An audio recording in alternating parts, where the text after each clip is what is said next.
إن الحمد لله نحمده ونستعينه ونؤمن به ونتوكل عليه ونعوذ بالله من شرور أنفسنا ومن سيئات أعمالنا من يهده الله فلا مضل له ومن يضلل فلا هادي له وأشهد أن لا إله إلا الله وحده لا شريك له وأشهد أن محمدا عبده ورسوله أرسله بالهدى ودين الحق ليظهره على الدين كله ولو كره المشركون يا أيها الذين آمنوا اتقوا الله حق تقاته ولا تموتن إلا وأنتم مسلمون يا أيها الناس اتقوا ربكم الذي خلقكم من نفس واحدة وخلق منها زوجها وبث منهما رجالا كثيرا ونساء واتقوا الله الذي تساءلون به والأرحام إن الله كان عليكم رقيبا يا أيها الذين آمنوا اتقوا الله وقولوا قولا سديدا يصلح لكم أعمالكم ويغفر لكم ذنوبكم ومن يطع الله ورسوله فقد فاز فوزا عظيما أما بعد فإن خير الحديث كتاب الله وخير الهدي هدي محمد صلى الله عليه وسلم وشر الأمور محدثاتها وكل محدثة بدعة وكل بدعة ضلالة وكل ضلالة في النار. സഹോദരങ്ങളെ, അല്ലാഹു സുബ്ഹാനഹു വ തആല അവൻ നമുക്ക് നൽകിയ അനുഗ്രഹങ്ങളെക്കുറിച്ച് നമ്മൾ നിരന്തരം ആലോചിക്കേണ്ടതുണ്ട്.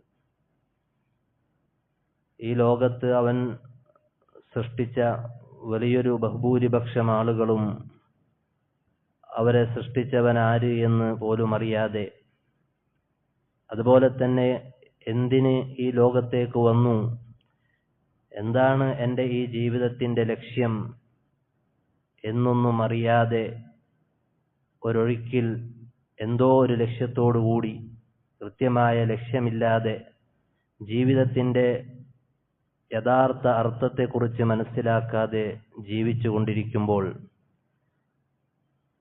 നമ്മെ സൃഷ്ടിച്ചവൻ ആര് എന്നും അതുപോലെ തന്നെ ഈ ജീവിതത്തിൻ്റെ കൃത്യമായ ലക്ഷ്യമെന്ത് എന്നും ഈ ദുനിയാവിലെ ജീവിതം മരണത്തോടുകൂടി അവസാനിച്ച് നമ്മൾ പ്രവേശിക്കാനുള്ള, നമുക്ക് സഞ്ചരിക്കാനുള്ള കൃത്യമായ ഓരോ ഘട്ടങ്ങളെയും കുറിച്ച് നമുക്ക് അല്ലാഹു സുബ്ഹാനഹു വ തആല അറിവ് നൽകുകയും ജനങ്ങൾ രണ്ട് വിഭാഗമായി വേർതിരിക്കപ്പെടുകയും ഒരു വിഭാഗം സ്വർഗത്തിലേക്കും സുഖങ്ങൾ മാത്രം അനുഭവിക്കുന്ന സ്വർഗത്തിലേക്കും മറ്റൊരു വിഭാഗം തീരെ സുഖമില്ലാത്ത എന്നാൽ പ്രയാസങ്ങൾക്ക് മേൽ പ്രയാസം, ദുരിതങ്ങൾക്ക് മേൽ ദുരിതവും ശിക്ഷയും മാത്രം അനുഭവിക്കേണ്ടി വരുന്ന നരകത്തിലേക്കും മാറ്റപ്പെടുന്ന ആ ഒരു ദിവസം അഭിമുഖീകരിക്കാനുണ്ട് എന്നുമുള്ള ആ ഒരു വിശ്വാസം ഉൾക്കൊള്ളുന്ന ആളുകളുടെ കൂട്ടത്തിൽ അള്ളാഹു നമ്മെ ഉൾപ്പെടുത്തി എന്നുള്ളത്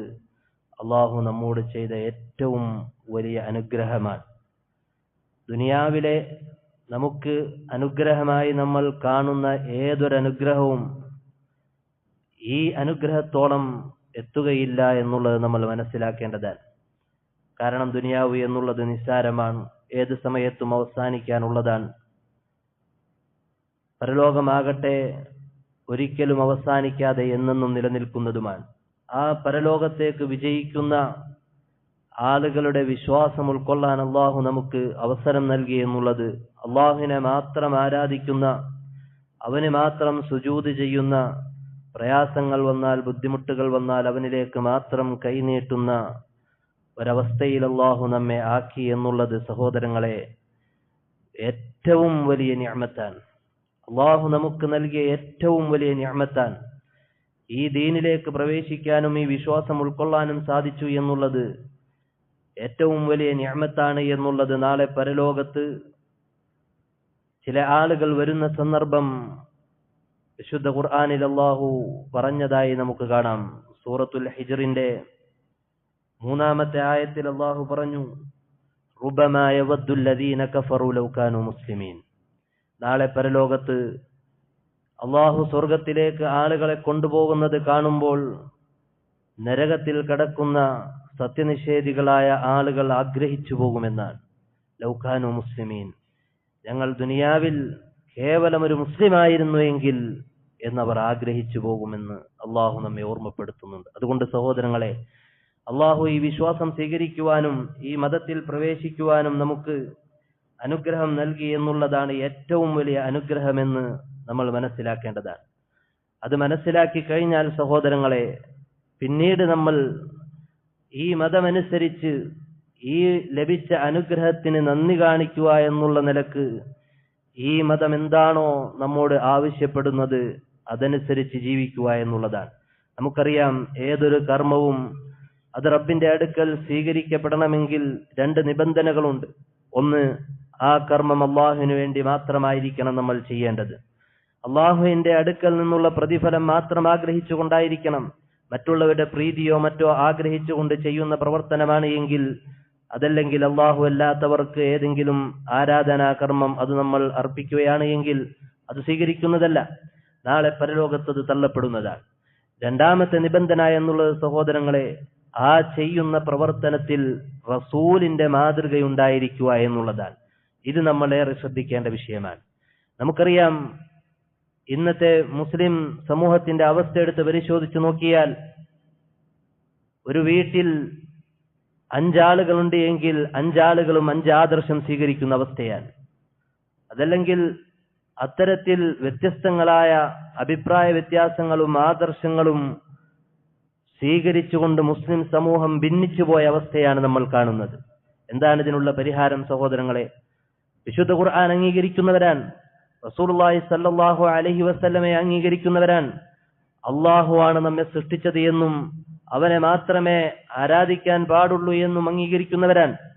എന്നാൽ തന്നെ അവരിൽ തന്നെ വ്യത്യസ്തങ്ങളായ അഭിപ്രായങ്ങളും അതുപോലെ തന്നെ കക്ഷികളും സംഘടനകളും പാർട്ടികളുമായി മുസ്ലിം സമുദായം ഭിന്നിക്കാനുള്ള കാരണം എന്താണ്? റസൂലിനെ പിൻപറ്റുന്നതിൽ വന്ന അബദ്ധമാണ്. റസൂലുള്ളാഹി സ്വല്ലല്ലാഹു അലൈഹി വസല്ലമയെ പിൻപറ്റുന്നതിൽ സഹോദരങ്ങളെ എങ്ങനെയാണ് നമ്മൾ മാതൃക സ്വീകരിക്കേണ്ടത് എന്ന് നമ്മൾ പഠിക്കണം. വിശുദ്ധ ഖുർആനിൽ അല്ലാഹു നിരവധി ആയത്തുകളിലൂടെ നമ്മെ ഓർമ്മപ്പെടുത്തിയ കാര്യമാണ് റസൂലിന്റെ സുന്നത്തിനെ നമ്മൾ പിൻപറ്റുക എന്നുള്ളത്. ഖുർആനിനെ പിൻപറ്റുന്ന ആളുകളുണ്ട് ഇവിടെ. അതുപോലെ തന്നെ വിശുദ്ധ ഖുർആനിനെ മാത്രം പിൻപറ്റണമെന്ന് പറയുന്ന ആളുകളുണ്ട്. റസൂലുള്ളാഹി സ്വല്ലല്ലാഹു അലൈഹി വസല്ലമയുടെ ഹദീസിനെ പിൻപറ്റേണ്ടതില്ല, അതല്ലെങ്കിൽ വിശുദ്ധ ഖുർആൻ എപ്രകാരം നമ്മൾ തെളിവായി സ്വീകരിക്കുമോ അപ്രകാരം ഹദീസിനെ സ്വീകരിക്കേണ്ടതില്ല എന്ന് വാദിക്കുന്ന, അത് പ്രചരിപ്പിക്കുന്ന ആളുകളുണ്ട്. എന്നാൽ നമ്മൾ മനസ്സിലാക്കേണ്ടത്, വിശുദ്ധ ഖുർആനിന്റെ ഒരായത്ത് എപ്രകാരം നമുക്ക് വിശ്വസിക്കുവാനും തെളിവായി സ്വീകരിക്കുവാനും സാധിക്കുമോ അപ്രകാരം തന്നെ റസൂലുള്ളാഹി സ്വല്ലല്ലാഹു അലൈഹി വസല്ലമയുടെ അദ്ദേഹത്തിൽ നിന്ന് സ്ഥിരപ്പെട്ടു വന്ന ഏതൊരു ഹദീസും അപ്രകാരം തന്നെ നമുക്ക് പ്രമാണമാണ്, തെളിവാണ് എന്നുള്ളതാണ്. വിശുദ്ധ ഖുർആനിൽ അല്ലാഹു സുബ്ഹാനഹു വ തആല പറഞ്ഞതായി കാണാൻ സാധിക്കും, ഒരുപാട് ആളുകൾ റസൂലുള്ളാഹി സ്വല്ലല്ലാഹു അലൈഹി വസല്ലമയോടുള്ള സ്നേഹം വാദിച്ചു. ഏത് മുസ്ലിമിൽപ്പെട്ട, ഇസ്ലാമിക സമൂഹത്തിൽപ്പെട്ട ഏതൊരു മുസ്ലിമിനെ എടുത്ത് വിളിച്ചു ചോദിച്ചാലും റസൂലിനോട് സ്നേഹമുണ്ടോ എന്ന് ചോദിച്ചാൽ സ്നേഹമില്ല എന്ന് ഒരാളും തന്നെ പറയുകയില്ല. എല്ലാവരും റസൂലിനോടുള്ള സ്നേഹം വാദിച്ചവരാണ്. ആ സ്നേഹം എന്നതിന്റെ പേരിൽ പലതും കാട്ടിക്കൂട്ടുന്നവരാണ്. പക്ഷേ ആ സ്നേഹം കൃത്യമാണോ എന്ന് അല്ലാഹു സുബ്ഹാനഹു വ തആല പരീക്ഷിക്കുവാൻ വേണ്ടി ഒരായത്ത് അവതരിപ്പിച്ചിട്ടുണ്ട്. പല പണ്ഡിതന്മാരും പരീക്ഷണത്തിന്റെ ആയത്ത് എന്ന് പേര് പറഞ്ഞ ആയത്താണ്. റസൂലിനോട് സ്നേഹമുണ്ടോ എന്ന് പരീക്ഷിക്കാൻ പറ്റിയ ആയത്താണ്. വിശുദ്ധ ഖുർആനിൽ സൂറത്ത് ആല ഇമ്രാനിലെ 31, 32 ആയത്തുകളിൽ അല്ലാഹു സുബ്ഹാനഹു വ തആല പറയുകയാണ്, ശ്രദ്ധിച്ച് കേൾക്കണം സഹോദരങ്ങളെ. ഖുൽ ഇൻ കുൻതും തുഹിബ്ബൂനല്ലാഹ്, നിങ്ങൾ അല്ലാഹുവിനെ ഇഷ്ടപ്പെടുന്നുണ്ട് എങ്കിൽ ഫത്തബിഊനി യുഹ്ബിബുകുമുല്ലാഹ്, നിങ്ങൾ അള്ളാഹിനോടുള്ള സ്നേഹം വാദിക്കുന്നുണ്ട് എങ്കിൽ, റസൂലിനോടുള്ള സ്നേഹം വാദിക്കുന്നുണ്ട് എങ്കിൽ ഫത്തബിഊനി, നിങ്ങൾ എന്നെ പിൻപറ്റണം. റസൂലുള്ളാഹി സ്വല്ലല്ലാഹു അലൈഹി വസല്ലമയെ പിൻപറ്റിയവരാണ് യഥാർത്ഥത്തിൽ അള്ളാഹുവിനെയും അവന്റെ റസൂലിനെയും സ്നേഹിക്കുന്നവരെന്ന് ഈ ആയത്തിൽ നിന്ന് നമുക്ക് മനസ്സിലാക്കാൻ പറ്റുന്നതാണ്. റസൂലുള്ളാഹി സ്വല്ലല്ലാഹു അലൈഹി വസല്ലമയുടെ സുന്നത്തിനെ ഒരു നിലക്ക് വലിച്ചെറിയുകയും മറുവശത്ത് അള്ളാഹുവിനോടും റസൂലിനോടുമുള്ള സ്നേഹം വാദിക്കുകയും ചെയ്യുകയാണ് എങ്കിൽ അവന്റെ സ്നേഹം അത് കാപട്യമാണ് എന്ന് നമ്മൾ മനസ്സിലാക്കേണ്ടതാണ്. നിരവധി ആയത്തുകൾ കാണാം. അല്ലാഹു സുബ്ഹാനഹു വ തആല പറഞ്ഞു മറ്റൊരിടത്ത് സൂറത്തുൽ അഹ്സാബിൽ, വമാ കാന ലിമുഅ്മിനിൻ വലാ മുഅ്മിനത്തിൻ ഇദാ ഖദല്ലാഹു വറസൂലുഹു അംറാ, അല്ലാഹുവും അവന്റെ റസൂലും ഒരു കാര്യം വിധിച്ചു കഴിഞ്ഞാൽ അൻ യകൂന ലഹുമുൽ ഖിയറതു മിൻ അംരിഹിം, അവർക്ക് ആ വിഷയത്തിൽ സ്വന്തമായ ഒരു അഭിപ്രായം സ്വീകരിക്കുക എന്നുള്ളത് മുഅ്മിനീങ്ങളെ സംബന്ധിച്ചിടത്തോളം യോജിച്ചതല്ല, അവർക്ക് യോജിച്ച നിലപാടല്ല എന്ന് അള്ളാഹു പറയുകയാണ്. അള്ളാഹു വിശുദ്ധ ഖുർആനിൽ ഒരു കാര്യം അവതരിപ്പിച്ചു. റസൂലുള്ളാഹി സ്വല്ലല്ലാഹു അലൈഹി വസല്ലമയുടെ ഹദീസിൽ ഒരു വിഷയം സ്ഥിരപ്പെട്ടു. അത് കഴിഞ്ഞു കഴിഞ്ഞാൽ പിന്നെ, അത് ബോധ്യപ്പെട്ട് കഴിഞ്ഞാൽ പിന്നെ നമ്മുടേതായ ഒരു അഭിപ്രായം ആ വിഷയത്തിൽ നമ്മൾ സ്വീകരിക്കുക എന്നുള്ളത് നമുക്ക് യോജിച്ചതല്ല, പാടില്ലാത്തതാണ് എന്നാണ് ഈ ആയത്തുകളിൽ നിന്ന് നമ്മൾ മനസ്സിലാക്കേണ്ടത്.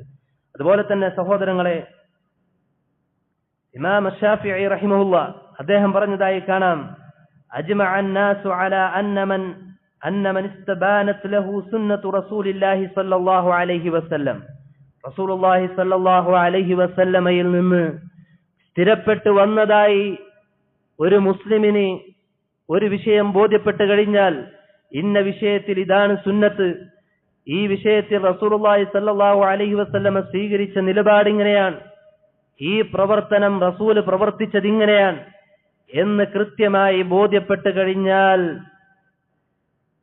ലം യകുൻ ലഹു അൻ യദഅഹാ ലിഖൗലി അഹദിൻ, ആ റസൂലിന്റെ വാക്കിന് പുറമെ ലോകത്ത് മറ്റുള്ള ഏതൊരുവന്റെയും വാക്ക് അനുസരിച്ചുകൊണ്ട് റസൂലിന്റെ ആ ചര്യ അത് തള്ളുക എന്നുള്ളത് അവന് യോജിച്ചതല്ല എന്നാണ്. ഈ വിഷയത്തിൽ മുസ്ലിം ഉമ്മത്ത് യോജിച്ചിട്ടുണ്ട്, ഇജ്മാ ഉള്ള വിഷയമാണ് എന്നാണ് ഇമാം ശാഫിഈ റഹിമഹുല്ലാഹ് പറയുന്നത്. റസൂലുള്ളാഹി സ്വല്ലല്ലാഹു അലൈഹി വസല്ലമയിൽ നിന്ന് സ്ഥിരപ്പെട്ട ഒരു ഹദീസ് വന്നു. അത് വന്നു കഴിഞ്ഞാൽ പിന്നെ ഇന്ന് പല ആളുകളും സ്വീകരിക്കുന്നത് പോലെ ശാസ്ത്രത്തിന് യോജിച്ചത് മാത്രം ഹദീസുകളിൽ നിന്ന് സ്വീകരിക്കുക, അതല്ലെങ്കിൽ ഇന്ന് നാടിന് യോജിച്ചത് മാത്രം ഹദീസുകളിൽ വന്നത് സ്വീകരിക്കുക, അതല്ലെങ്കിൽ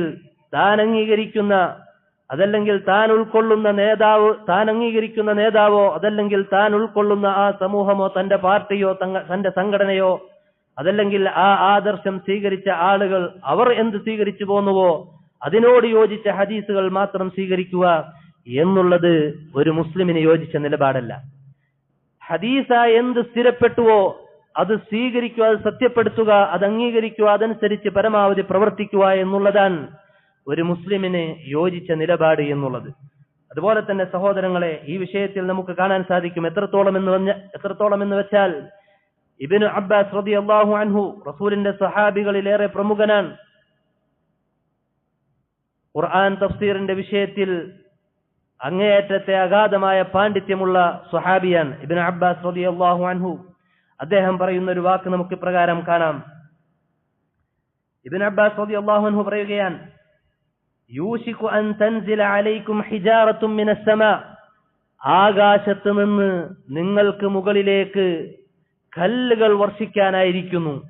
ആകാശത്ത് നിന്ന് നിങ്ങൾക്ക് മുകളിലേക്ക് കല്ലുകൾ, വലിയ പാറകൾ നിങ്ങൾക്ക് മേലെ വീഴാനായിരിക്കുന്നു. കാരണം എന്താണ്? അഖൂലു ഖാല റസൂലുള്ളാഹി സ്വല്ലല്ലാഹു അലൈഹി വസല്ലം, ഞാൻ പറയുന്നു ഈ വിഷയത്തിൽ റസൂൽ ഇപ്രകാരം പറഞ്ഞിട്ടുണ്ട് എന്ന്. എന്നാൽ വതഖൂലൂന ഖാല അബൂബക്കർ വ ഉമർ, നിങ്ങൾ പറയുന്നു അബൂബക്കറും ഉമറും റളിയല്ലാഹു അൻഹുമാ അവർ ഇപ്രകാരം പറഞ്ഞിട്ടുണ്ട് എന്ന്. ചിന്തിക്കുക സഹോദരങ്ങളെ, റസൂൽ ഇപ്രകാരം പറഞ്ഞിട്ടുണ്ട് എന്നൊരു വിഷയത്തിൽ വന്നു കഴിഞ്ഞാൽ പിന്നെ ആ വിഷയത്തിനെതിരായി അബൂബക്കർ റളിയല്ലാഹു അൻഹു ആകട്ടെ, ഈ ഉമ്മത്തിലെ ഏറ്റവും ശ്രേഷ്ഠരായ ഈ രണ്ട് വ്യക്തികൾ അബൂബക്കർ അതുപോലെ തന്നെ ഉമർ റളിയല്ലാഹു അൻഹുമാ, ഇവർ രണ്ടുപേരുടെ വാക്കാണ് എങ്കിൽ പോലും സ്വീകരിക്കാൻ പാടില്ല എന്നാണ്. അങ്ങനെ പറയുന്നവരോടാണ് ഇബ്നു അബ്ബാസ് റളിയല്ലാഹു അൻഹു ഇപ്രകാരം പറഞ്ഞത്. എങ്കിൽ നമ്മൾ ചിന്തിക്കുക, നമ്മൾ റസൂലിൽ നിന്ന് സ്ഥിരപ്പെട്ട ഒരു ഹദീസ് വന്നിട്ട് എന്തിന്റെ പേരിലാണ് നമ്മൾ അത് തള്ളുന്നത്? ബോധ്യപ്പെട്ട ഒരു സുന്നത്ത്, കൃത്യമായി സ്ഥിരപ്പെട്ട ഒരു സുന്നത്ത് എന്തിന്റെ പേരിലാണ് നമ്മൾ അത് ഒഴിവാക്കുന്നത്? നാട്ടുകാരെ, അതല്ലെങ്കിൽ കുടുംബക്കാരെ, അതല്ലെങ്കിൽ ഇന്ന് സമൂഹം അംഗീകരിച്ചൊരു തത്വം, ആ തത്വത്തിനെതിരായിട്ടാണ് ഈ ഹദീസ് വന്നത് എങ്കിൽ ഞാൻ എങ്ങനെ ഇത് പുറത്തു പറയും? ആളുകൾ എന്നെ കളിയാക്കില്ലേ, എന്നെ കൊച്ചാക്കില്ലേ, ഇസ്ലാമിനെ പരിഹസിക്കില്ലേ എന്നെല്ലാം പല ന്യായങ്ങളും പറഞ്ഞുകൊണ്ട് സഹോദരങ്ങളെ, റസൂലിന്റെ ഹദീസിനെ തള്ളുന്ന പ്രവണത, അതല്ലെങ്കിൽ റസൂലിന്റെ സുന്നത്തിനെ എതിർക്കുന്ന പ്രവണത ഒരിക്കലും നമ്മുടെ ജീവിതത്തിൽ ഉണ്ടാകാൻ പാടില്ല എന്നുള്ളതാണ്. ഈ വിഷയം നമ്മളേറെ ശ്രദ്ധിക്കേണ്ട വിഷയമാണ്. കാരണം റസൂലുള്ളാഹി സ്വല്ലല്ലാഹു അലൈഹി വസല്ലം ഇത്തരക്കാരെ പുകഴ്ത്തിയിട്ടുണ്ട്. റസൂലിന്റെ സുന്നത്തിനെ പിൻപറ്റുന്ന ആരെതിർത്താലും ആ റസൂലിന്റെ സുന്നത്തിനെ പിൻപറ്റി റസൂലിനെ സഹായിച്ചു കൊണ്ടിരിക്കുന്ന ഒരു വിഭാഗം ഉണ്ടാകുമെന്നും അവർക്ക് റസൂലുള്ളാഹി സ്വല്ലല്ലാഹു അലൈഹി വസല്ലം അവരെ പ്രത്യേകം പുകഴ്ത്തുകയും ചെയ്തതായ ഹദീസുകളിൽ നമുക്ക് കാണാൻ സാധിക്കും. ഒരു ഹദീസിൽ പ്രകാരം കാണാം, ഇമാം മുസ്ലിം ഉദ്ധരിച്ച ഹദീസാണ്, മാ മിൻ നബിയ്യിൻ ബഅസഹു അല്ലാഹു ഫീ ഉമ്മത്തിൻ ഖബ്ലി ഇല്ലാ കാന ലഹു മിൻ ഉമ്മത്തിഹി ഹവാരിയൂൻ. എനിക്ക് മുമ്പ് അല്ലാഹു സുബ്ഹാനഹു വ തആല ഒരു പ്രവാചകനെയും അയച്ചിട്ടില്ല. ആ പ്രവാചകന്റെ സമൂഹത്തിൽ നിന്ന് ആ പ്രവാചകനെ സഹായിക്കുന്ന, ആ പ്രവാചകനെ പിൻപറ്റുന്ന ഒരു സമൂഹം ഉണ്ടായിക്കൊണ്ടല്ലാതെ വഅസ്ഹാബുൻ യഅഖുദൂന ബിസുന്നതിഹി വയഖ്തദൂന ബിഅംരിഹി, ആ പ്രവാചകന്റെ ചര്യയെ കൃത്യമായി പിൻപറ്റുകയും അദ്ദേഹം കൊണ്ടുവന്ന ആദർശം സ്വീകരിക്കുകയും ചെയ്യാതെ ഒരു സമൂഹവും ഒരു പ്രവാചകനും കഴിഞ്ഞു പോയിട്ടില്ല. ثم انها تخلف من بعدهم خلوف, എന്നാൽ ആ പ്രവാചകന്മാർക്ക് ശേഷം പിന്നീട് ചില വിഭാഗം വന്നു, യഖൂലൂന മാ ലാ യഫ്അലൂൻ, അവർ പ്രവർത്തിക്കാത്തത് പറയുന്നവരാണ്, വയഫ്അലൂന മാ ലാ യുഅ്മറൂൻ, അവർ പ്രവർത്തിക്കുന്നതാകട്ടെ ആ പ്രവാചകന്മാരുടെ ചര്യയിലില്ലാത്തതുമാണ്, കൽപ്പിക്കപ്പെട്ടിട്ടില്ലാത്തതുമായ കാര്യമാണ്. ഇന്ന് നമ്മുടെ മുസ്ലിം സമൂഹത്തിന്റെ അവസ്ഥ എടുത്ത് പരിശോധിച്ചു നോക്കുക. മുസ്ലിം സമൂഹത്തിൽ വലിയൊരു വിഭാഗം ആളുകളും നടത്തിപ്പോരുന്ന പല ആചാരങ്ങളും പല കർമ്മങ്ങളും പ്രതിഫലം ആഗ്രഹിച്ചുകൊണ്ട് അവർ പ്രവർത്തിക്കുന്ന, അങ്ങേയറ്റത്തെ ഇഖ്ലാസോടുകൂടി ആത്മാർത്ഥതയോടുകൂടി സമയവും സമ്പത്തും ആരോഗ്യവും എല്ലാം ചെലവഴിച്ചുകൊണ്ട് അവർ പ്രവർത്തിക്കുന്ന പല കർമ്മങ്ങളുടെയും വിഷയം എടുത്തു നോക്കിയാൽ സഹോദരങ്ങളെ, ആ വിഷയത്തിലൊന്നും റസൂലിന്റെ ചര്യ സ്ഥിരപ്പെട്ടതായി നമുക്ക് കാണാൻ സാധിക്കുകയില്ല. നമ്മൾ പഠിക്കേണ്ട വിഷയമാണ്. പ്രത്യേകം ഒരു ഉദാഹരണമോ അതല്ലെങ്കിൽ പ്രത്യേകം ഒരു ആദർശം സ്വീകരിച്ച ആളുകളെയും ഒന്നും എടുത്തു പറയുന്നില്ല. നമ്മളെടുത്ത് പരിശോധിക്കുക, പഠിക്കാൻ നമ്മൾ തയ്യാറാവുക. ചുരുങ്ങിയത് സഹോദരങ്ങളെ, നമ്മൾ നമ്മുടെ ജീവിതത്തിൽ ഒരു പ്രവൃത്തി ചെയ്യുമ്പോൾ, ഒരു സൽക്കർമ്മം അള്ളാഹുവിന്റെ അടുക്കൽ നിന്ന് പ്രതിഫലം ആഗ്രഹിച്ചുകൊണ്ട് ചെയ്യുമ്പോൾ അതിന് റസൂലിന്റെ ചര്യയുടെ പിൻബലമുണ്ടോ എന്ന് നമ്മൾ പരിശോധിക്കേണ്ടതാണ്. അതല്ലാത്ത പ്രവർത്തനം നമ്മൾ എത്ര തന്നെ ആത്മാർത്ഥതയോടുകൂടി ചെയ്താലും, എത്ര തന്നെ സമയമെടുത്ത് ചെയ്താലും, എത്ര തന്നെ സമ്പത്ത് ചെലവഴിച്ചുകൊണ്ട് ചെയ്താലും അത് നാളെ നമുക്ക് ഉപകാരപ്പെടുകയില്ല. അതുകൊണ്ട് നമ്മൾ ചിന്തിക്കണ്ടേ, നമ്മൾ ചെയ്യുന്ന പ്രവർത്തനം റസൂലിന്റെ ചര്യയോട് യോജിച്ചതാണോ എന്ന്. റസൂലിന്റെ ഹദീസുകൾക്കും റസൂലിന്റെ ചര്യക്കും നമ്മൾ അത്രമേൽ പ്രാധാന്യത കൊടുക്കേണ്ടതുണ്ട് എന്ന് നമ്മൾ മനസ്സിലാക്കേണ്ടതാണ്. അല്ലാഹു സുബ്ഹാനഹു വ തആല കാര്യങ്ങൾ കൃത്യമായി പഠിക്കുവാനും അതനുസരിച്ച് ജീവിതം ചിട്ടപ്പെടുത്തുവാനും തൗഫീഖ് നൽകി അനുഗ്രഹിക്കുമാറാകട്ടെ. അഖൂലു ഖൗലി ഹാദാ വഅസ്തഗ്ഫിറുല്ലാഹ ലി വലക്കും വലിസായിരിൽ മുസ്ലിമീന മിൻ കുല്ലി ദംബിൻ ഫസ്തഗ്ഫിറൂഹു ഇന്നഹു ഹുവൽ ഗഫൂറുർ റഹീം.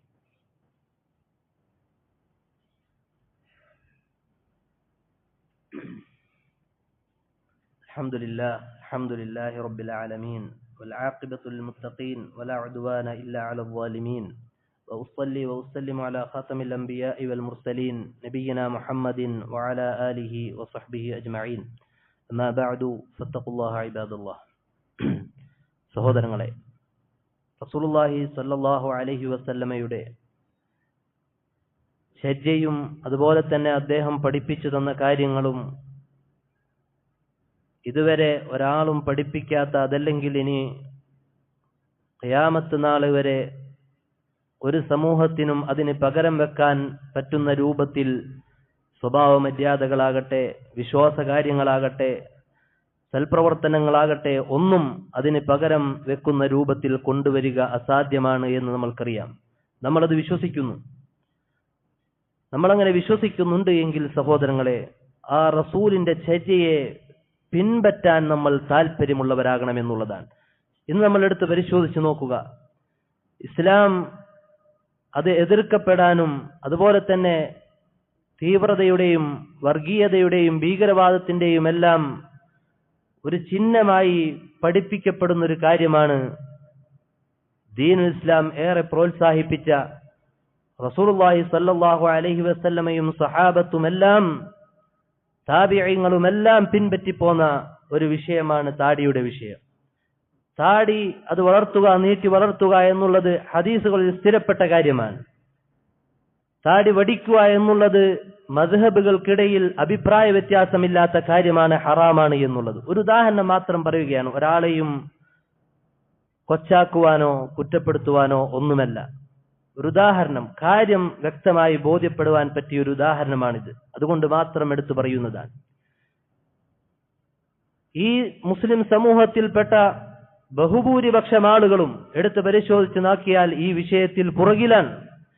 അതുകൊണ്ട് ഇത് പിൻപറ്റുന്ന, ഈ ചര്യ പിൻപറ്റുന്ന ഏതാനും ചില ആളുകൾ, കുറച്ചാളുകൾ മാത്രം പരിഹസിക്കപ്പെടുന്നു.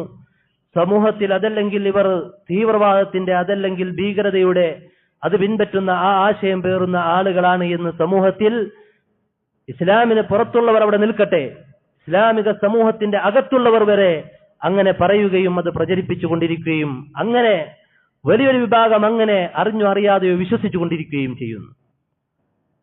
ഇത് സഹോദരങ്ങളെ, ഇങ്ങനെയാണ് ഓരോ കാര്യങ്ങളും. ഇത് ഈ ഒരു വിഷയത്തിൽ നമ്മൾ ചര്യ ഒഴിവാക്കിയപ്പോൾ അത് ഇസ്ലാമിന്റെ ശത്രുക്കൾ നമുക്കെതിരെ ഒരു ആയുധമായി അത് സ്വീകരിച്ചിട്ടുണ്ട് എങ്കിൽ ഇങ്ങനെയാണ് എല്ലാ കാര്യങ്ങളും. റസൂലുള്ളാഹി സ്വല്ലല്ലാഹു അലൈഹി വസല്ലമയുടെ ചര്യകൾ നമ്മൾ ഓരോന്നായി ഒഴിവാക്കുവാൻ തുടങ്ങിയാൽ ഇസ്ലാം ഇവിടെ നിന്ന് അപ്രത്യക്ഷമാവുകയും അതൊരു അപരിചിതത്വത്തിലേക്ക് വരികയും ചെയ്യും. അത് റസൂലുള്ളാഹി സ്വല്ലല്ലാഹു അലൈഹി വസല്ലമ പറഞ്ഞിട്ടുള്ളതുമാണ്. പക്ഷേ അന്ന് ആ അപരിചിതത്വം സ്വീകരിക്കുന്ന ആളുകൾക്ക് ഫതൂബാ ലിൽ ഖുറബ, അവർക്ക് മംഗളമുണ്ട്, ആശംസയുണ്ട്, അവർക്ക് സ്വർഗമുണ്ട് എന്ന് റസൂലുള്ളാഹി സ്വല്ലല്ലാഹു അലൈഹി വസല്ലമ കാലെ കൂട്ടി മുന്നേ 1400 വർഷങ്ങൾക്ക് മുമ്പ് റസൂലുള്ളാഹി സ്വല്ലല്ലാഹു അലൈഹി വസല്ലമ വാഗ്ദാനം ചെയ്തിട്ടുള്ള കാര്യമാണ്. പക്ഷെ സഹോദരങ്ങൾ, നമ്മൾ അത് ഈ വിഷയത്തിൽ നമുക്ക് വലിയൊരു പങ്കുണ്ടോ എന്ന് നമ്മൾ ചിന്തിക്കേണ്ടതാണ്. ഇസ്ലാമിനെ ഇത്തരത്തിലൊരു അപരിചിതത്വം എന്ന അവസ്ഥയിലേക്ക് മാറ്റി തീർക്കാൻ എന്റെ പ്രവർത്തനം കാരണമായിട്ടുണ്ടോ എന്ന് നാം ഓരോരുത്തരും ചിന്തിക്കേണ്ടതാണ്. ഓരോ വിഷയത്തിൽ, ഈ ഒരു ഉദാഹരണം മാത്രമാണ്, എല്ലാ കാര്യത്തിലും നമ്മൾ ചിന്തിക്കേണ്ടതാണ്. സഹോദരങ്ങളെ, നമുക്കറിയാം അഹ്ലുസുന്നത്തി വൽ ജമാഅത്തിന്റെ വിശ്വാസമാണ് സഹാബികൾ അവർ സ്വർഗത്തിലാണ് എന്നുള്ളത്. വകുല്ലം വഅദല്ലാഹുൽ ഹുസ്ന, സഹാബികൾ മുഴുവൻ സ്വർഗത്തിലാണ്. ഈ സഹാബത്ത് എങ്ങനെയായിരുന്നു റസൂലുള്ളാഹി സ്വല്ലല്ലാഹു അലൈഹി വസല്ലമയുടെ സുന്നത്തിനെ, അദ്ദേഹത്തിന്റെ ഒരു ഹദീസിനെ മനസ്സിലാക്കിയിരുന്നത്, പിൻപറ്റാൻ താല്പര്യം കാണിച്ചിരുന്നത് എന്ന് നമ്മൾ പഠിക്കണം. ഏതാനും ചില ഉദാഹരണങ്ങൾ മാത്രം പറയുവാനാണ് ആഗ്രഹിക്കുന്നത്. ഒരിക്കൽ ഉമറുൽ ഫാറൂഖ് റളിയല്ലാഹു അൻഹു അദ്ദേഹം പറയുകയുണ്ടായി, ഇപ്രകാരം കാണാം. അദ്ദേഹം ഹജറുൽ അസ്വദിന്റെ അടുക്കൽ വന്നു.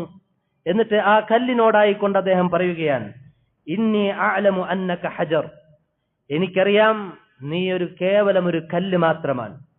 ലാ തദുറു വലാ തൻഫ, നിനക്ക് മറ്റുള്ളവർക്ക് ഉപകാരം ചെയ്യാനോ ഉപദ്രവം വരുത്തുവാനോ ഉള്ള കഴിവ് നിനക്കില്ല. വലൗലാ അന്നി റഅയ്തു നബിയ സല്ലല്ലാഹു അലൈഹി വസല്ലമ യുഖബ്ബിലുക മാ ഖബ്ബൽതുക, റസൂലുള്ളാഹി സല്ലല്ലാഹു അലൈഹി വസല്ലമ നിന്നെ ചുംബിക്കുന്നത് ഞാൻ കണ്ടില്ലായിരുന്നുവെങ്കിൽ ഞാൻ നിന്നെ ചുംബിക്കില്ലായിരുന്നു എന്നാണ്. ഇത് സഹോദരങ്ങളെ, നമ്മൾ മനസ്സിലാക്കേണ്ട അടിസ്ഥാന പാഠം ഈ വിഷയത്തിലുണ്ട്. എന്താണ്? അദ്ദേഹം ആ പ്രവർത്തനം ചെയ്യാനുള്ള കാരണം റസൂൽ അത് ചെയ്തു എന്നതുകൊണ്ടാണ്. ഇത് നമ്മൾ സ്വീകരിക്കേണ്ട നിലപാടാണ് നമ്മുടെ ജീവിതത്തിൽ. ഒരു പ്രവർത്തനം നമ്മൾ ചെയ്യുന്നു, ആ പ്രവർത്തനം ഞാൻ ചെയ്യാനുള്ള കാരണം അത് റസൂൽ ചെയ്തു എന്നതുകൊണ്ടാണ്. റസൂൽ അത് ചെയ്തില്ലായിരുന്നുവെങ്കിൽ ഞാനത് ചെയ്യില്ലായിരുന്നു. എത്ര ആളുകൾ ഈ നാട്ടിൽ അത് ചെയ്താലും, എത്ര തന്നെ സൽക്കർമ്മമായ ആളുകൾ അത് കണ്ടാലും, സഹോദരങ്ങളെ ചിന്തിക്കുക, നിസ്സാരമായ കാര്യം മനസ്സിലാക്കാം. റസൂലുള്ളാഹി സ്വല്ലല്ലാഹു അലൈഹി വസല്ലമ 2 റക്അത്താണ് സുബ്ഹി നിസ്കരിച്ചത്. 2 റക്അത്താണ് സുബ്ഹി നിസ്കരിച്ചത്. ഒരാൾ പറയുകയാണ് എന്നിരിക്കട്ടെ, അവന്റെ ബുദ്ധി കൊണ്ട് ചിന്തിച്ച്, അതല്ലെങ്കിൽ അവൻ ആത്മാർത്ഥമായി ഇഖ്ലാസോടുകൂടി പ്രവർത്തിക്കുകയാണ്. എന്താണ് അവൻ ചിന്തിക്കുന്നത്? ഞാൻ വളരെയധികം കഷ്ടപ്പെട്ട് പ്രയാസം അനുഭവിച്ച് ഉറക്കമെല്ലാം കളഞ്ഞ് ഇത്ര കഷ്ടപ്പെട്ട് മഞ്ഞും സഹിച്ചാണ്, മഞ്ഞുമെല്ലാം കൊണ്ടാണ് ഞാൻ ഈ സുബ്ഹി നിസ്കരിക്കാൻ വന്നത്. ഞാൻ എത്രയോ എളുപ്പം, ഒരു പ്രയാസമില്ലാത്ത സമയത്ത്, ഒരു തിരക്കുമില്ലാത്ത സമയത്ത് ഞാൻ മഗ്രിബിനും ഇശാക്കും വന്ന് നിസ്കരിച്ചത് 3ഉം 4ഉം റക്അത്താണ്. ഇത്ര കഷ്ടപ്പെട്ട് ഞാൻ വന്നിട്ട് 2 നിസ്കരിച്ചാൽ മതിയാകില്ല, ചുരുങ്ങിയത് ഒരു 5 റക്അത്തെങ്കിലും നിസ്കരിക്കാം എന്ന് പറഞ്ഞുകൊണ്ട് ആ വ്യക്തി വളരെ ആത്മാർത്ഥമായി ഇഖ്ലാസോടുകൂടി ദീർഘമായി തന്നെ ഖുർആൻ പാരായണം ചെയ്ത് നിസ്കരിക്കുന്നു എന്നിരിക്കട്ടെ. സഹോദരങ്ങളെ, എന്താണ് നമ്മുടെ അഭിപ്രായം? ഇത് സ്വീകരിക്കുമോ? ഇത് സ്വീകരിക്കില്ല. കാരണം എന്താണ്? റസൂലുള്ളാഹി സ്വല്ലല്ലാഹു അലൈഹി വസല്ലം 2 നിസ്കരിച്ചിട്ടുള്ളൂ. അതിൽ കൂടുതൽ നിസ്കരിക്കാൻ നമുക്ക് അവകാശമില്ല എന്നുള്ളതാണ്. അതിനി 1 ആക്കാൻ പറ്റുമോ? എനിക്ക് തിരക്കുണ്ട്, ധൃതിയുണ്ട്, ജോലി തിരക്കുണ്ട്, അതല്ലെങ്കിൽ ബസ്സിന് സമയമായി, ഫ്ലൈറ്റിന് സമയമായി എന്ന് പറഞ്ഞാൽ 2 1ആക്കാൻ പറ്റുമോ? പറ്റില്ല. ഇതാണ് ദീൻ. ഇതൊരു ഉദാഹരണം മാത്രമാണ്. ഇങ്ങനെയാണ് എല്ലാ വിഷയത്തിലും, ഏതൊരു വിഷയത്തിലും. നമ്മളൊരു പ്രാർത്ഥന നടത്തുന്നു, അതല്ലെങ്കിൽ നമ്മൾ ഒരു ദീനിന്റെ ദഅവത്ത് നടത്തുന്നു, ആളുകളോട് പ്രബോധനം ചെയ്യുന്നു, ഈ വിഷയത്തിലെല്ലാം മാതൃകയുണ്ട്. റസൂൽ എവിടെ നിന്നോ അവിടെയാണ് നമ്മൾ നിൽക്കേണ്ടത്. സ്വഹാബത്ത് അവർ റസൂലിന്റെ ചര്യയെ പിൻപറ്റാൻ കാണിച്ച താല്പര്യങ്ങളിൽ ഒന്നാണ് നമ്മൾ ഈ പറഞ്ഞത്. പിന്നീടും കാണാം സഹോദരങ്ങളെ, ചിന്തിക്കാൻ മാത്രം നമുക്ക് ഒരുപാടുണ്ട്. ഏതാനും ചില ഉദാഹരണങ്ങൾ മാത്രം പറയുകയാണ്. ഒരിക്കൽ ഒരു വ്യക്തി അദ്ദേഹത്തിന്റെ കയ്യിൽ സ്വർണം കൊണ്ടുള്ള ഒരു മോതിരം ധരിച്ചുകൊണ്ട് റസൂലുള്ളാഹി സ്വല്ലല്ലാഹു അലൈഹി വസല്ലമയുടെ അടുക്കൽ വന്നു.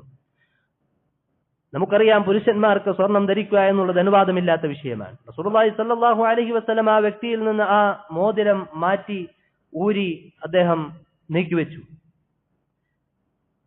റസൂലുള്ളാഹി സ്വല്ലല്ലാഹു അലൈഹി വസല്ലം ഈ വ്യക്തിയോടായിട്ട് പറയുകയാണ്, അയഅമദു അഹദുകും ഇലാ ജന്നത്തിൻ മിൻ നാരിൻ ഫയജ്അലുഹാ ഫീ യദിഹി. ആരെങ്കിലും നിങ്ങളിൽ നിന്ന് ആരെങ്കിലും ആഗ്രഹിക്കുന്നുണ്ടോ, ഉദ്ദേശിക്കുന്നുണ്ടോ നരകത്തിൽ നിന്നുള്ള ഒരു തീ കഷ്ണം അതവന്റെ കയ്യിൽ പിടിക്കാൻ ആഗ്രഹിക്കുന്നുണ്ടോ എന്ന് റസൂലുള്ളാഹി സ്വല്ലല്ലാഹു അലൈഹി വസല്ലം നല്ല രൂപത്തിൽ ഗുണകാംക്ഷയോടുകൂടി ആ വ്യക്തിക്ക് പറഞ്ഞ് മനസ്സിലാക്കി കൊടുക്കുകയാണ്. റസൂലുള്ളാഹി സ്വല്ലല്ലാഹു അലൈഹി വസല്ലം സ്വാഭാവികമായും ആ ഒരു ഹറാമായ ഒരു കാര്യം കണ്ടപ്പോൾ ആ വ്യക്തിയിൽ നിന്ന് ആ മോതിരം ഊരിയിട്ട് ആ ദേഷ്യം, ആ ഹറാമിനോടുള്ള ദേഷ്യം റസൂൽ പ്രകടമാക്കിയത് അത് ഊരി ചെറുതായിട്ടൊന്ന് വലിച്ചെറിഞ്ഞു. റസൂലുള്ളാഹി സ്വല്ലല്ലാഹു അലൈഹി വസല്ലം എഴുന്നേറ്റ് പോയപ്പോൾ ആ വ്യക്തിയോട് മറ്റുള്ളവർ പറഞ്ഞു, എന്താണ്? ഖുദ് ഖാതമക് ഫന്തഫി ബിഹി. നിനക്ക് നിന്റെ ആ മോതിരം എടുത്തുകൂടെ? അത് മറ്റുള്ള വല്ല കാര്യങ്ങൾക്ക് ഉപയോഗിച്ചുകൂടെ? ഉപകാരപ്പെടുത്തിക്കൂടെ നിനക്ക്? ഖാല, ആ വ്യക്തി പറഞ്ഞു എന്നാണ്, ലാ, ഇല്ല, വല്ലാഹി, അല്ലാഹുവാണ് സത്യം, ലാ ആഖുദുഹു അബദാ, ഞാനത് ഒരിക്കലും എടുക്കുകയില്ല. വഖദ് തറഹു റസൂലുള്ളാഹി സ്വല്ലല്ലാഹു അലൈഹി വസല്ലം, റസൂൽ വലിച്ചെറിഞ്ഞ അത് ഞാൻ എടുക്കുകയില്ല. ഇത്രമാത്രം റസൂലിന്റെ ആ വാക്കിനെ പിൻപറ്റാൻ സ്വർഗത്തിലേക്ക് പോയ സ്വഹാബത്ത് ആത്മാർത്ഥത കാണിച്ചുവെങ്കിൽ സഹോദരങ്ങളെ, നമ്മൾ എത്രമാത്രം ചിന്തിക്കണം. മറ്റൊരു ഹദീസിൽ കാണാം, ജാബിർ ഇബ്നു സുലൈം റളിയല്ലാഹു അൻഹു അദ്ദേഹത്തോട് ഒരിക്കൽ റസൂലുള്ളാഹി സ്വല്ലല്ലാഹു അലൈഹി വസല്ലം റസൂലിന്റെ അടുക്കൽ വന്നിട്ട് അദ്ദേഹം ചോദിക്കുകയാണ്, യാ റസൂലല്ലാഹ്, അല്ലാഹുവിന്റെ റസൂലേ, ഇന്നി മിൻ അഹ്ലിൽ ബാദിയതി വഫിയ ജഫാഉഹും, ഞാൻ ഗ്രാമീണരായ ആളുകൾക്കിടയിൽ ജീവിക്കുന്ന വ്യക്തിയാണ്. അവരുടേതായ ചില സംസ്കാര പോരായ്മകളുമെല്ലാം എനിക്കുണ്ടാകും. ഒരു ശിദ്ദത്ത്, ഒരു കഠിനത എനിക്ക് എന്റെ സ്വഭാവത്തിലോ അതല്ലെങ്കിൽ എന്റെ സംസാരത്തിലോ ഒക്കെ സ്വാഭാവികമായിട്ടുണ്ടാകും. ഒരു പരിശുദ്ധയുണ്ടാകും. ഗ്രാമീണരായ സംസ്കാരം കുറവുള്ള ആളുകൾക്കിടയിൽ ജീവിക്കുന്ന വ്യക്തിയാണ്. ഫൗസിനി, എനിക്ക് വസിയത്ത് നൽകിയാലും. റസൂലുള്ളാഹി സ്വല്ലല്ലാഹു അലൈഹി വസല്ലം പറഞ്ഞു, ലാ തസുബ്ബന്ന അഹദ, നീ ഒരാളെയും ചീത്ത വിളിക്കരുത്. എന്താണ് റസൂലുള്ളാഹി സ്വല്ലല്ലാഹു അലൈഹി വസല്ലം പറഞ്ഞത്? നീ ഒരാളെയും ചീത്ത വിളിക്കരുത്. എന്നിട്ട് ജാബിർ ഇബ്നു സുലൈം റളിയല്ലാഹു അൻഹു അദ്ദേഹം പറയുകയാണ്, അതാണ് നമ്മൾ ചിന്തിക്കേണ്ടത്, മാ സബബ്തു ബഅദ ഖൗലി റസൂലില്ലാഹി സ്വല്ലല്ലാഹു അലൈഹി വസല്ലം അഹദ. റസൂൽ എന്നോട് ആ വാക്ക് പറഞ്ഞതിന് ശേഷം ഞാൻ എന്റെ ജീവിതത്തിൽ ഒരാളെയും ചീത്ത വിളിച്ചിട്ടില്ല. ഏതുവരെ? വലാ ശാത്തൻ വലാ ബഈറ, എന്റെ കീഴിൽ ഞാൻ നോക്കി വളർത്തുന്ന ആടിനെയോ എന്റെ ഒട്ടകത്തെയോ ഒന്നിനെയും ഞാൻ ചീത്ത വിളിച്ചിട്ടില്ല. ചിന്തിക്കൂ സഹോദരങ്ങളെ, എന്താണ് റസൂലിന്റെ വാക്കിന്റെ ഉദ്ദേശം? ലാ തസുബ്ബന്ന അഹദ, നിങ്ങൾ ഒരാളെയും ചീത്ത വിളിക്കരുത് എന്ന് പറഞ്ഞ ആ വാക്കിനെ എത്രമാത്രമാണ് ജീവിതത്തിലേക്ക് ഉൾക്കൊള്ളിക്കാൻ അവർ ശ്രമിച്ചത്? നമ്മൾ ചിന്തിക്കേണ്ട വിഷയമാണ്. ഇങ്ങനെ നിരവധി ഉദാഹരണങ്ങളാണ് ഉള്ളത്. ഏതാനും ചിന്തിക്കാൻ മാത്രം ചില ഉദാഹരണങ്ങൾ മാത്രം പറയുകയാണ്. അതുകൊണ്ട് സഹോദരങ്ങളെ, നമ്മൾ ചിന്തിക്കേണ്ട വിഷയം, നമ്മൾ ചെയ്യുന്നൊരു പ്രവർത്തനം ദീനിന്റെ കാര്യം ഗൗരവമുള്ള വിഷയമാണ്. തോന്നിയതുപോലെ ചെയ്യാനുള്ള മേഖലയല്ലത്. ഒരു ദുനിയാവിന്റെ ഒരു കാര്യത്തിൽ പോലും നമ്മൾ തോന്നിയതുപോലെ ചെയ്യുകയില്ല. കൃത്യമായ തെളിവിന്റെ അടിസ്ഥാനത്തിലേ ചെയ്യുകയുള്ളൂ. ആരെങ്കിലും എന്തെങ്കിലും പറയുന്നതനുസരിച്ച് നമ്മൾ കേട്ട് ഒരു രോഗത്തിന് മരുന്ന് കഴിക്കുമോ? ഇല്ല.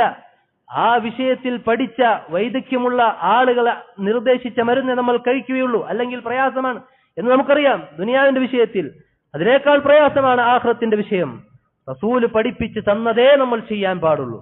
പരിശോധിക്കുക, നമ്മളിപ്പോൾ ചെയ്തുകൊണ്ടിരിക്കുന്നതിൽ റസൂലിന്റെ ചര്യയുണ്ടോ എന്ന് കൃത്യമായി പരിശോധിക്കുക. അതുപോലെ തന്നെ റസൂല് പഠിപ്പിച്ചു തന്ന ഓരോ കാര്യങ്ങളും ആത്മാർത്ഥമായി ഇഖ്ലാസോടുകൂടി നമ്മുടെ ജീവിതത്തിൽ പിൻപറ്റാനും നമ്മൾ പരിശ്രമിക്കുക. ദീൻ പഠിക്കുക സഹോദരങ്ങളെ, ദീൻ പഠിക്കുക. ആത്മാർത്ഥമായി ഒരിക്കൽ കൂടി ആവർത്തിച്ച് ഓർമ്മപ്പെടുത്തുകയാണ്. 4-5 വർഷം മദ്രസയിൽ പഠിച്ചത് കൊണ്ട് നിർത്താനുള്ളതല്ല ദീൻ. 6000-ലധികം വരുന്ന ആയത്തുകളും 10,000-ലധികം വരുന്ന ഹദീസുകളും എല്ലാം അത് നമുക്കുള്ളതാണ്. ആർക്കുള്ളതാണ് സഹോദരങ്ങളെ? എനിക്കും നിങ്ങൾക്കും ഉള്ളതാണ്, പഠിക്കാനുള്ളതാണ്. 10, 20, 30 വർഷം ദുനിയാവ് പഠിച്ച് വലിയ ഡോക്ടറേറ്റും ഡിഗ്രിയും എല്ലാം എടുത്ത് വലിയ സ്ഥാനമാനങ്ങൾക്ക് വേണ്ടി നമ്മൾ സമയവും സമ്പത്തും എല്ലാം ചെലവഴിച്ച് പഠിക്കുന്നുണ്ട്, നമ്മളെ മക്കളെ പഠിപ്പിക്കുന്നുണ്ട്. പക്ഷേ എത്രമാത്രം ഞാനും നിങ്ങളും ദീൻ പഠിക്കാൻ സമയം ചെലവഴിക്കുന്നു, നമ്മളെ മക്കളെ അത് പഠിപ്പിക്കാൻ നമ്മൾ എത്രമാത്രം സമയം ചെലവഴിക്കുന്നു എന്ന് ആത്മാർത്ഥമായി സ്വന്തത്തോട് ചോദിക്കുക. അപാകതകളുണ്ട് എങ്കിൽ തിരുത്താൻ തയ്യാറാവുക. അല്ലാഹു സുബ്ഹാനഹു വ തആല തൗഫീഖ് നൽകി അനുഗ്രഹിക്കുമാറാകട്ടെ. ربنا تقبل منا إنك أنت السميع العليم وتب علينا إنك أنت التواب الرحيم. اللهم آت نفوسنا تقواها وزكها أنت خير من زكاها أنت وليها ومولاها. ربنا اغفر لنا ولإخواننا الذين سبقونا بالإيمان ولا تجعل في قلوبنا غلا للذين آمنوا ربنا إنك رؤوف رحيم. ربنا هب لنا من أزواجنا وذرياتنا قرة أعين وجعلنا للمتقين إماما. اللهم أعز الإسلام والمسلمين وأذل الشرك والمشركين. اللهم أعز الإسلام والمسلمين وأذل الشرك والمشركين. اللهم أعز الإسلام والمسلمين وأذل الشرك والمشركين. وصلى الله على نبينا محمد وعلى آله وصحبه أجمعين.